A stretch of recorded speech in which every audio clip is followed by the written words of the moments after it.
৩৬ বছর পর একটা কাপ জিতে এখন আমরা আন্ডারগ্রাউন্ডের বাস পাখি। কথায় আছে, ফকের একটু টাকার মুখ দেখলে মাটিতে পা পড়ে না, তেমন একটা দল আছে আর্জেন্টিনা। 2022 বিশ্বকাপ জেতার পর এমন ভাব ধরছে মনে হয় ফুটবলের জন্মটাই বুঝি 2022 সাল থেকে হয়েছে। এখন তারা অন্য কোনো দলকে দলই মনে করে না।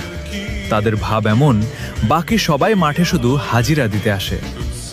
ব্রাজিলের 5টা বিশ্বকাপের কথা বললে বলে ওগুলো তো অনেক আগের। আরে ভাই, পুরনো বলে ইতিহাস কি ডিলিট হয়ে যায় নাকি? তারপর আবার বলে সব বাপদাদার অর্জন।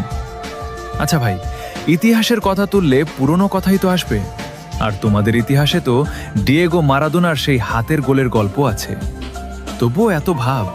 আর আমাদের বাপদাদাদের ছিল জমিদারি, 5টা কাপ রেখে গেছে উত্তরাধিকার হিসেবে। If you don't mind, Argentina সাপোর্টাররা কি আবার করলে